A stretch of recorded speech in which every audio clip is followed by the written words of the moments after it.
नमस्कार, good morning, सुप्रभात। स्वागत है आपका आपके पसंदीदा personal finance bulletin money morning में। मैं हूं आपके साथ मीनू शर्मा, लेकर हाजिर हूं आपके लिए आपकी जेब और जिंदगी पर असर डालने वाली तमाम बड़ी खबरें। तो चलिए फटाफट शुरू करते हैं इस बुलेटिन में खबरों का सिलसिला। भारतीय रिजर्व बैंक अब सब्जियों की कीमतों पर नजर रखेगा। मौसम विभाग ने अप्रैल से जून तक भीषण गर्मी पड़ने और लू चलने का अनुमान जताया है। ऐसे में आरबीआई गवर्नर शक्तिकांत दास को लू की वजह से सब्जियों के दाम बढ़ने की चिंता है। दास ने कहा कि बढ़ती गर्मी से सब्जियों की कीमत प्रभावित हो सकती है, इसलिए ये देखना होगा कि इसका खाद्य फसलों पर क्या असर पड़ता है। गेहूं की फसल की कटाई का काम लगभग पूरा हो चुका है। भारत के मध्य हिस्से में कटाई पूरी हो चुकी है। अन्य स्थानों पर भी गेहूं की फसल लगभग तैयार है, इसलिए इस बार गेहूं के उत्पादन पर उतना असर नहीं पड़ेगा जितना 2 साल पहले मार्च में ही लू चलने के कारण हुआ था। इस साल मानसून सीजन के दौरान देश में भले ही अच्छी बरसात की उम्मीद हो, लेकिन मानसून शुरू होने से पहले कई राज्यों में हालात बिगड़ सकते हैं। खासकर दक्षिण भारत के राज्यों में स्थिति खराब नजर आ रही है।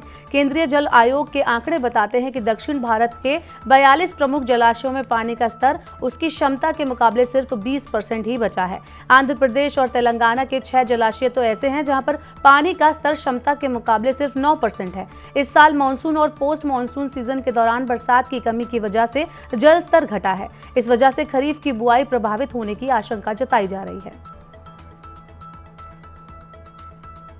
अब आप जल्द ही यूपीआई की मदद से अपने बैंक खाते में कैश डिपॉजिट कर सकेंगे। आरबीआई ने यूपीआई के जरिए एटीएम मशीन में पैसा जमा करने की सुविधा उपलब्ध कराने की घोषणा की है। आरबीआई गवर्नर शक्तिकांत दास ने कहा है कि एटीएम में यूपीआई का इस्तेमाल करके कार्डलेस नकद निकासी को बेहतर रिस्पॉन्स मिला है, इसलिए अब यूपीआई का इस्तेमाल करके एटीएम में पैसा जमा करने की सुविधा भी प्रदान करने का प्रस्ताव किया गया है।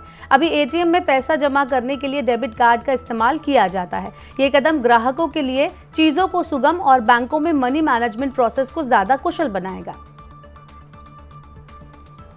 Prepaid payment instrument card users अब थर्ड पार्टी ऐप का इस्तेमाल कर फंड ट्रांसफर कर सकेंगे। आरबीआई ने पीपीआई कार्ड धारकों को थर्ड पार्टी यूपीआई के जरिए भुगतान करने की सुविधा देने का प्रस्ताव रखा है। फिलहाल पीपीआई से यूपीआई भुगतान केवल पीपीआई कार्ड जारी करने वाले की तरफ से उपलब्ध कराई गई वेबसाइट या मोबाइल ऐप का इस्तेमाल करके ही किया जा सकता है।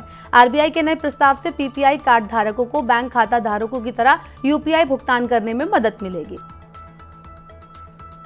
सरकारी सिक्योरिटीज में रिटेल निवेशकों के लिए निवेश करना अब और आसान होगा। आरबीआई रिटेल डायरेक्ट स्कीम के लिए जल्द ही एक मोबाइल ऐप पेश करेगा।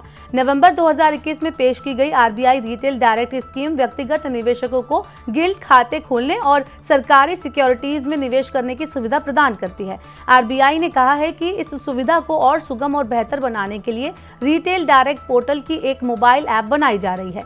यह ऐप निवेशकों को अपनी सुविधा अनुसार चलते फिरते खरीदने और बेचने की सुविधा प्रदान करेगी। ये ऐप जल्द ही उपलब्ध होगी। इस बार सरकार उन राज्यों में गेहूं की खरीद बढ़ाएगी जिन राज्यों में अभी तक ज्यादा खरीद नहीं होती है। सरकार ने घोषणा की है कि इस साल उत्तर प्रदेश, राजस्थान और बिहार जैसे राज्यों में गेहूं की सरकारी खरीद बढ़ाई जाएगी। चालू विपणन वर्ष 2024-25 में इन 3 राज्यों से खरीद को 7 गुना बढ़ाकर 50 लाख टन करने का लक्ष्य रखा गया है। इन 3 राज्यों में 2023-24 के दौरान केंद्रीय पूल में केवल 6.7 लाख टन का योगदान दिया था। इस साल पूरे रबी सीजन के दौरान सभी राज्यों से कुल 310 लाख टन गेहूं खरीद का लक्ष्य तय किया गया है। वित्त वर्ष 2023-24 के लिए इनकम टैक्स रिटर्न फाइलिंग शुरू हो चुकी है। आयकर विभाग ने आईटीआर के लिए संबंधित फॉर्म अपने ई फाइलिंग पोर्टल पर उपलब्ध करा दिए हैं। अब तक करीब 23,000 आयकर रिटर्न फाइल किए जा चुके हैं। आयकर विभाग ने पहली बार टैक्स पेयर्स को नए वित्त वर्ष के पहले दिन ही अपना आईटीआर फाइल करने की सुविधा उपलब्ध कराई है। सीबीडीटी ने कहा है कि आईटीआर 3, 5 और 7 फॉर्म भी जल्द ही उपलब्ध कराए जाएंगे। सरकार हेल्थ सेक्टर के लिए एक रेगुलेटर बनाने पर विचार कर रही है। इसके लिए फाइनेंस मिनिस्ट्री और हेल्थ मिनिस्ट्री के बीच चर्चा शुरू हो चुकी है।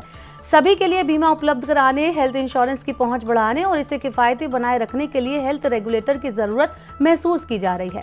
नेशनल इंश्योरेंस एजेंसी की रिपोर्ट के मुताबिक कम पहुंच, कवरेज अपर्याप्तता और बढ़ती हेल्थ केयर कॉस्ट की वजह से करीब 1/3 आबादी के पास हेल्थ इंश्योरेंस नहीं है।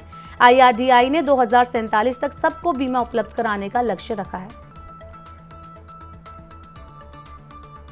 इलेक्ट्रिक टू व्हीलर खरीदने की योजना बनाने वालों के लिए अच्छी खबर है। नेक्स्ट जेन एनर्जिया ने अब तक का सबसे सस्ता ई स्कूटर पेश किया है। इसकी कीमत 36,990 रुपए है। अभिनेता सुनील शेट्टी ने इस नए इलेक्ट्रिक स्कूटर को लॉन्च किया। कंपनी का उद्देश्य चालू वित्त वर्ष में 500 करोड़ रुपए से ज्यादा की बिक्री करना, 500 से अधिक वितरक नेटवर्क स्थापित करना और ईवी क्षेत्र में लगभग 50,000 लोगों को रोजगार प्रदान करना है। कंपनी अगले वित्त वर्ष में दुनिया का सबसे किफायती 4 पहिया वाहन पेश करने की योजना पर काम कर रही है, जिसकी कीमत 5 लाख रुपए से भी कम है। करीब 1 साल बाद आईटी कंपनियों ने टॉप लेवल पर हायरिंग फिर शुरू कर दी है। ऐसी उम्मीद की जा रही है कि लोकसभा चुनाव के बाद भर्तियों में और तेजी आ सकती है। आईटी कंपनियां लीडरशिप और सीनियर लेवल पर भर्तियां कर रही हैं। आईटी कंपनियों को चुनाव के बाद अधिक स्पष्ट स्थिति और ग्रोथ के लिए अच्छा माहौल मिलने की उम्मीद है।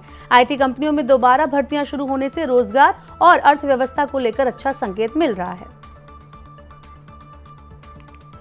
तो आज के मनी मॉर्निंग के बुलेटिन में फिलहाल इतना ही। अपने काम की जरूरी खबरें देखने और समझने के लिए सब्सक्राइब करें हमारे यूट्यूब चैनल को।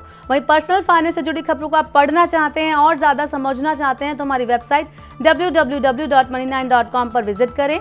यहाँ 7 अलग अलग भाषाओं में आपको पढ़ने और समझने को मिलेंगी पर्सनल फाइनेंस से जुड़ी तमाम बड़ी खबरें। वहीं इसके अलावा खास कार्यक्रम अगर आप देखना चाहते हैं तो मनी 9 के सुपर ऐप को आप जरूर डाउनलोड कर लें।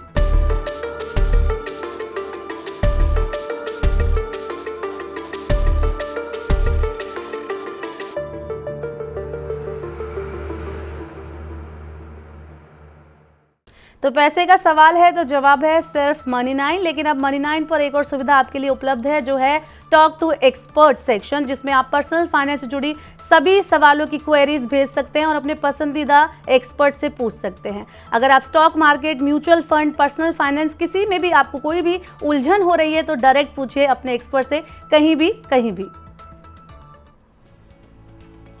नमस्कार दोस्तों, मैं हूं बलवंत जैन। क्या आप टैक्स बचाना चाहते हैं या टैक्स की कोई समस्या आपको सता रही है तो आप मुझे कहीं भी कभी भी प्रश्न पूछ सकते हैं। कहाँ पर? Talk to expert section money 9 के ऐप। अगर मनी 9 ऐप डाउनलोड नहीं किया हुआ है तो अभी डाउनलोड कर दीजिए। तो आप भी तुरंत डाउनलोड करें मनी 9 का सुपर ऐप। फिलहाल के लिए इस बुलेटिन में इतना ही। बने रहिए मनी 9 के साथ। नमस्कार।